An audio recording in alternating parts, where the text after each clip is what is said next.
welcome back to my channel.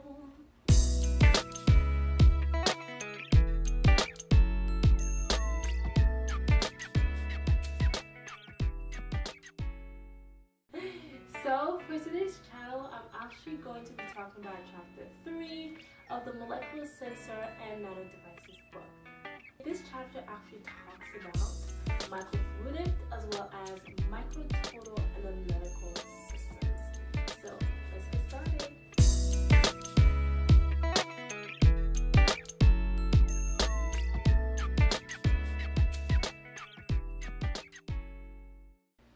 So what is a microfluidic device? Well, it's actually a technology that allows basically biological as well as chemical experiments to be done. And to do so, it actually uses very minimal material, it has a very high throughput, and controls different channels as well as the different dimensions of the system in order to maybe divide or sequence DNA, or maybe separate cells, or detect cells, or detect maybe tumor cells, as well as detecting protein or separate proteins. Now, some of the fundamentals of having a microfluidic system actually deals with maybe the motion of the fluid, the rate of diffusion of the fluid, the improvement of the mixing of the fluid through diffusion. So some of the laws and some of the equations that encapsulate the fundamentals of microfluidic devices are Fick's first law, Fick's second law, Poiseuille's equation, the Piglet's number, as well as the Reynolds number. So for the first part of this chapter, I'm going to talk about the fundamentals of microfluidics. And for the second part of this chapter, I'm going to talk about basically microfluidics for molecular sensors. Now, when talking about diffusion, the first thing, or maybe two things that do come in mind, are Fick's first law as well as Fick's second law. Now, Fick's first law actually describes the transfer of molecules from a region of high concentration to a region of low concentration, while Fick's second law actually describes basically the change of concentration of the molecules from the fluid coming in to the fluid coming out. When dealing with fluid, its thickness as well as its viscosity is really important because it can affect the rate of diffusion of the fluid through or along the specific channel. So viscosity in this case is actually describes the resistance of a fluid when shear stress is applied.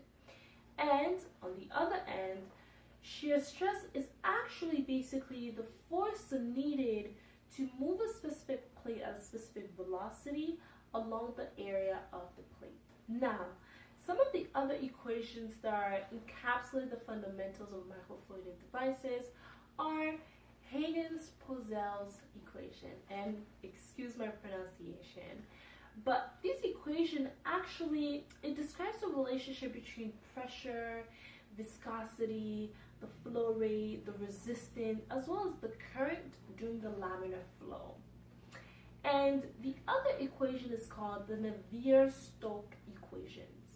And this equation actually describes the motion of fluid in a three-dimensional component using basically the velocity vector as well as the pressure and the density as a function of position and time.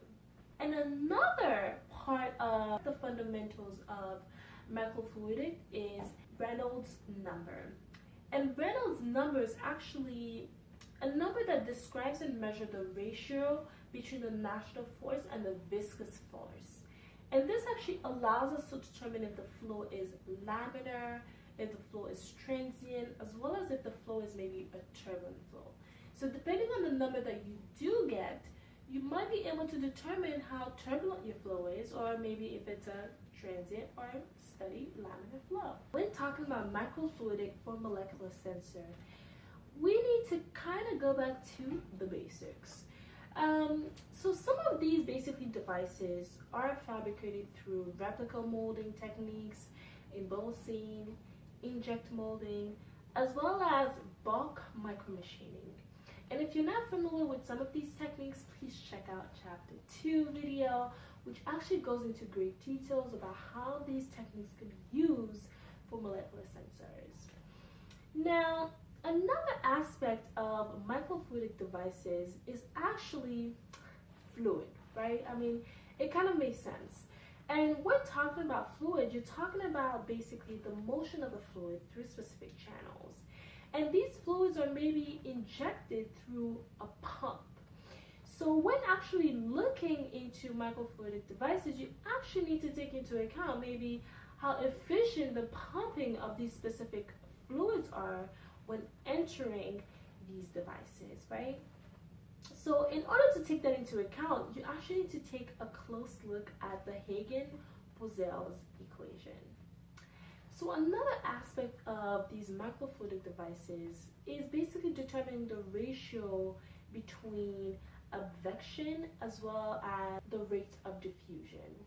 And this is described by Peglet's number. So as I stated before, when dealing with fluids, diffusion as well as the motion of fluids needs to be considered. Because diffusion sometimes is not as well and as efficient as it can be, a technology that is used in order to improve mixing by diffusion is called a serpentine micromixer. And the serpentine micromixer is actually a technology that allows basically the improvement of mixing of 2 or 3, 4 different fluids through diffusion along a specific microchannel. Now there's basically a flat, serpentine micromixer, a 2-dimensional serpentine micromixer, as well as a 3-dimensional serpentine mixer. And a 3-dimensional serpentine micromixer is actually better because it's actually 16 times better than a flat serpentine micromixer. And it's actually 1.6 times better than a 2-dimensional serpentine mixer. So basically, another example of a micromixer that could be used is a chaotic mixer. And this mixer actually uses grooves that allows the fluid to flow through the channel in order to improve basically mixing by diffusion. Now, diffusion is not only being able to diffuse molecules through a specific microchannel, but it can also be used for localized transport of a specific fluid or specific molecules. And using a specific filter called the H filter, you're actually able to do so. So with the H filter, you have a specific mixture of fluid passing through the filter where basically specific particles can be extracted from one end, and waste and unwanted particles can be diffused on the other end. How cool is that? Now, as stated before, microfluidic devices can be used for cell separation as well as maybe cell detection. And some of the techniques as well as maybe devices that are used to do so are the flow cytometer, magnetic separation, as well as maybe acoustic separation and electrophoresis. Now, flow cytometer is a device that allows basically to sort different molecules as well as separate different molecules. And this device has a flow chamber. It also has a specific microscope or a scattering light microscope and detector. And it also has a sorting mechanism.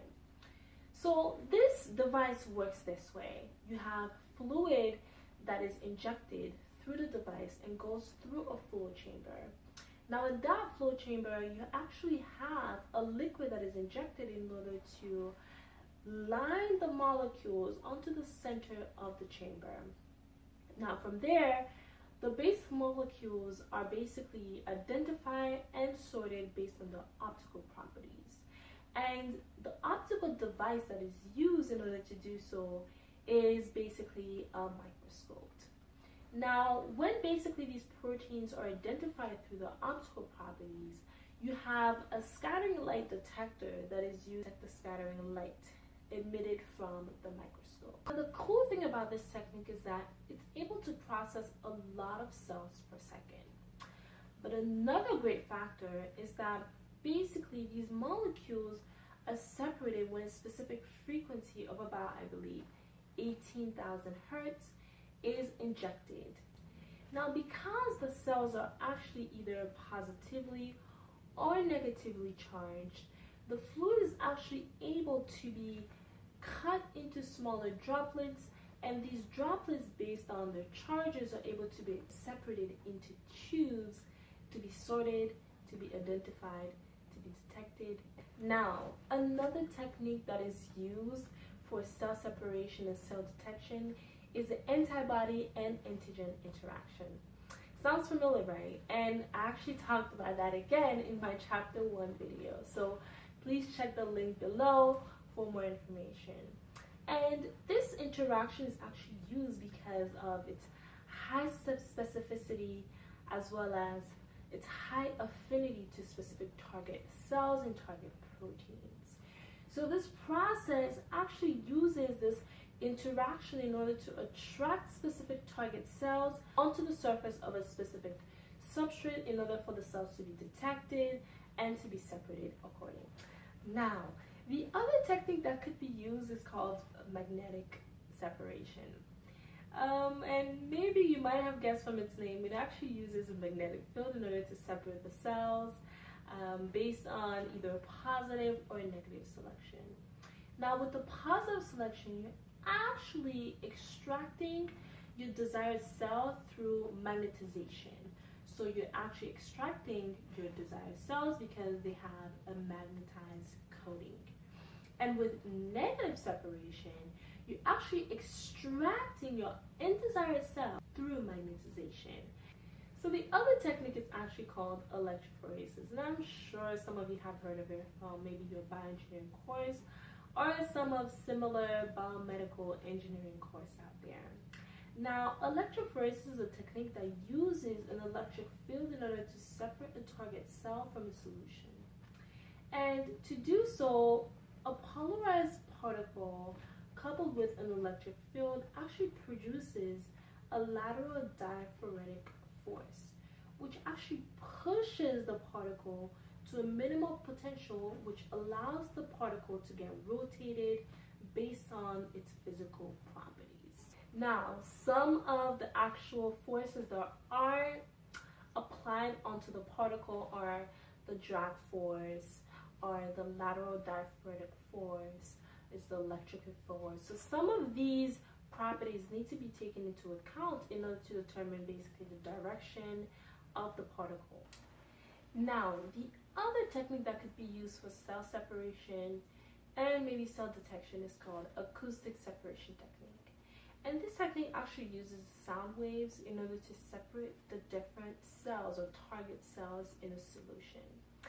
And the reason why this technique is mostly used is because it actually reduces the physical stress on the cell, and it's mostly used for small particles, and it's a contactless technique.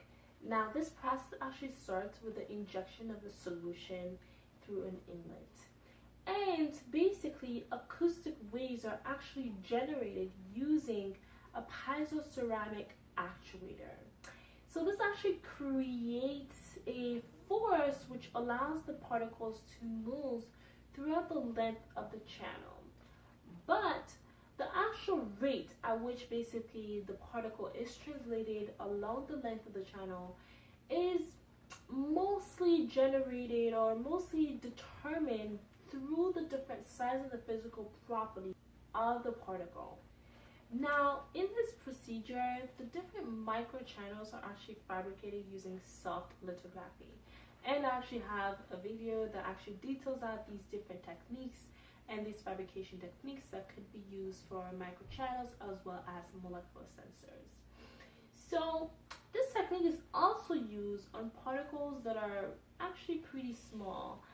But the concern and the downsides to using this technique is that it heavily kind of relies on the size and the physical properties of the particles. So for example, when dealing with the small particles, it's actually a lot difficult for this technique to actually separate the different particles and molecules due to its size, especially when you're dealing with smaller particles. And when dealing with smaller particles, you actually have the noise level of this technique increasing. So separation of cells and actually detection of cells can also be done through their size as well as through their stiffness. So separation of cells through stiffness actually uses the cell's deformability in order to separate them to different categories. And this technique actually uses a fluorescent microscope. It actually uses also a flow cytometer and as well as microassays in order to determine the quantities and the qualities of the phenotype for the separation to occur. And this technique is actually used in the separation of tumor cells just because they have a specific deformability as well as specific potential that could be acquired using the fluorescence microscope, through flow cytometry, as well as through microassays. Now, the second separation technique that I did talk about is the separation of cells based on their size. Now, this technique actually separates cells based on the flow velocity as well as the specific volume rate of the fluid. And using this technique, you're actually able to separate larger cells from smaller cells. But when the cells are actually getting extremely small, this technique is not the most useful one. Now, as I talked about in the beginning of this video, is that microfluidic devices can be used for DNA analysis. And so the first thing that should pop up in your head when talking about DNA analysis is PCR.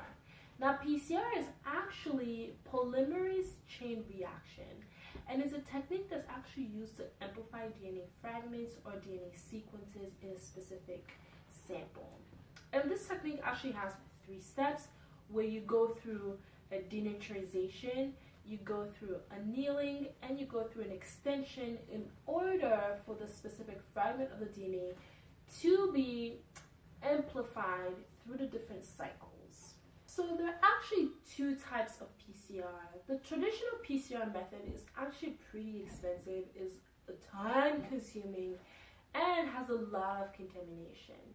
So there's this new technique called the micro PCR, which uses a lot less energy, is less expensive, and uses less reagents, and actually does the same process a lot more better. And this PCR technique is actually embedded into micrototal analytical systems that allows basically the amplification of specific DNA fragments as well as the DNA analysis to be done in just one specific system. Now, an example of a micrototal analytical system that uses this micro PCR technique embedded in it is a fluiding biomark system. And basically, this technique has this digital PCR system embedded in it.